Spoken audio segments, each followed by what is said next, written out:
Foreign minister की helicopter crash में मौत हो गई सर। बिल्कुल, वो बड़ी ये दुखद घटना है। अब किस वजह से हुआ है क्या नहीं पता नहीं, और वाकई में एक नेचुरल एक्सीडेंट है या फिर कोई और साजिश वाला मामला है वो भी पता नहीं। अभी तक स्थिति साफ नहीं है, लेकिन जाहिर सी बात है कि जिस सिचुएशन में अभी दुनिया में माहौल है, ईरान और इजराइल एक दूसरे के सामने है, उसमें चाहे न चाहे वो एक आपके लिए संदेह तो पैदा करता है जी, राइट। तो लोगों को संदेह तो यही है कि वाकई में कोई एक साजिश का हिस्सा है या एक खराब मौसम की वजह से हेलीकॉप्टर क्रैश हो गया, पता नहीं। सो हमें तो पता नहीं, न दुनिया को पता है। हमें सिर्फ क्या करना है, हमें सिर्फ ईरान की घटनाओं पर नजर रखनी है। Right sir. क्योंकि क्या हुआ है, ये सब क्रैश होने के तुरंत बाद कल आप सोना चांदी रिकॉर्ड हाई पर पहुंचते हुए देखें, मेटल्स जोर से उछल गए, लेकिन जिसे बढ़ना चाहिए वो नहीं बढ़ा। वो है कच्चा तेल।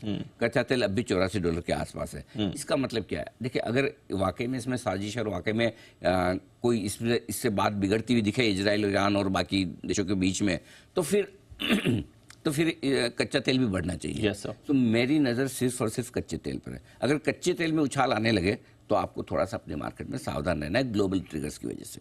वैसे बाकी कोई खास रिएक्शन कोई ग्लोबल मार्केट से नहीं दिया है, कच्चा तेल ने नहीं दिया है, तो हम चिंतित नहीं है, मुझे डर नहीं है, मैं अलर्ट हूँ। अलर्ट होने में डरने में बड़ा फर्क है, नो डाउट। आप बोलेंगे कच्चा तेल तो बढ़ा नहीं, तो फिर डर अगर कच्चे तेल को क्यों नहीं है तो इसको क्यों है, सोने चांदी को और मेटल्स को? उसका जवाब दूसरा है।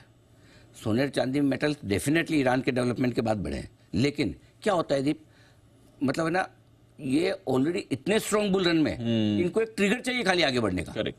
और कच्चा तेल इतने ढीले मार्केट में, ढीले ट्रेंड में है कि उसको धक्का दो तो हिलता नहीं जी। दोनों में फर्क है ना। माफ कीजिए, कच्चे तेल का ट्रेंड अच्छा है ही नहीं, बढ़ता कम है, घटता ज्यादा है। राइट। बढ़ता है किसी खबर पे तो घटने में भी जल्दी करता है। लेकिन सोना चांदी, मेटल्स, जिंक, कॉपर, जो भी आप ले लें, इनको तो बढ़ने का बहाना चाहिए। Right sir. और ये बहाना लेके बढ़े। मैं डायरेक्टली कोरिलेट नहीं कर रहा, लेकिन होता क्या है कि अगर उस इवेंट के साथ होता है, जैसा ठीक कि भाई आपकी शॉर्ट कवरिंग इलेक्शन कमीशन के डेटा आने के बाद हुई, यस सर, तो वो कोरिलेशन है, वहां से ट्रिगर हुआ। सेम ये ईरान की घटनाओं से आपका सोना चांदी का ट्रिगर हुआ है, तेजी का, मेटल्स का तेजी ट्रिगर हुआ है। वो है बुलरन में, और बुलरन में कोई भी अच्छी खबर आए भाव बढ़ने के हिसाब से आता है, अरे आया चलो, जिसको लेने का बहाना चाहिए, जिसको शॉर्ट काटने का बहाना चाहिए। करेक्ट। यही हुआ। तो इसलिए ऐसा नहीं कि बहुत अगर वाकई में इसी वजह से बढ़ना है तब तो कच्चा तेल भी आपको भागना चाहिए। बिल्कुल, लेकिन वैसा हुआ नहीं। तो ये आपके लिए ईरान का। अब आइए अमेरिका। वाह वाह वाह, अमेरिका ने लाइफ हाई बनाया फिर से कल। सेंसेक्स क्या यार, डाउ, रसेल 2000, नेस्डेक, तीनों ने बनाया, S&P सबने बनाया, सब मजबूती में है। फिर 300 पॉइंट ऊपर से नीचे फिसले, रेंज रही है 200 पॉइंट फिसले। क्यों?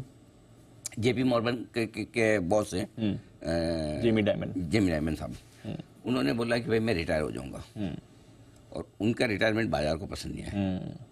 देखो, एक आदमी ने हिला डाला अमेरिका को, एक आदमी, बिल्कुल, है ना।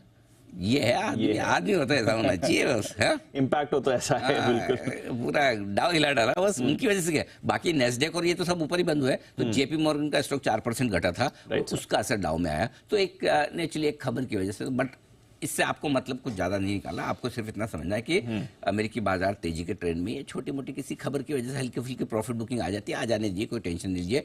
अब देखिए, अल्टीमेटली हर कंपनी का बॉस कभी न कभी तो रिटायर होगा, होगा ही ना, होगा, बिल्कुल ठीक है। अब उनकी मर्जी है, तो लेकिन नेचुरली अमेरिका के बाजार, JP मॉर्गन के इन्वेस्टर्स उन्हें इतना प्रेम करते हैं, तो इसलिए उनकी जाने की खबर से दिल को थोड़ा झटका लगा उनके।